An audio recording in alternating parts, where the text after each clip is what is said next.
So, with just a few days left in the liturgical year, we continue to see this theme of the end times, of what's going to happen to us even when we stay firm in our trust in Jesus. That inevitably there does come persecution.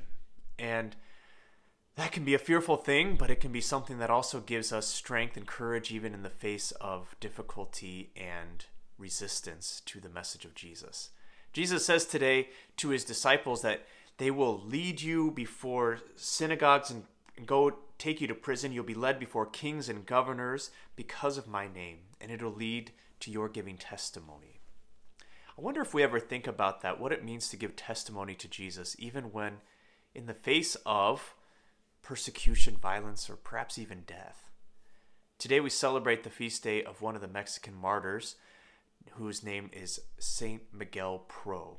He was a Jesuit priest during the time that Catholicism and the church were very much suppressed in Mexico by the government. And it was illegal for anyone to do the sacraments, anyone to even go to Mass. And a lot of priests were being executed in different terrible ways.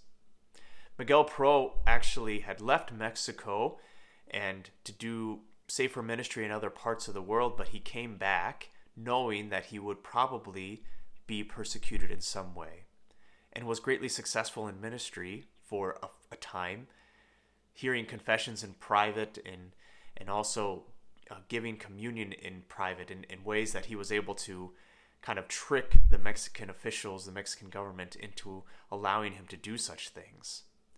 But eventually, his time came, and the Mexican government wanted to make an example of him. They wanted to put a public spectacle in the public eye. So there was actually, this was the time where, it was the first time where there was ever the use of media and television to put something like this on TV, to be a deterrent to anyone else who would dare cross the government or try to do anything with the church. But Miguel didn't plead for his life. He didn't do any of that. All he did was he raised his arms in a gesture like the cross and simply said, not defiantly, not anything other than just saying, Vivo Cristo Rey, long live Christ the King. Those were his final words, and that picture now is famous all over the world because of this man who stood up for Jesus. He gave testimony to him before kings and rulers.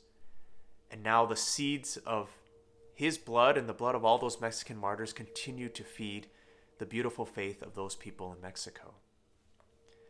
This is an extreme example of what it means for our giving testimony to Jesus.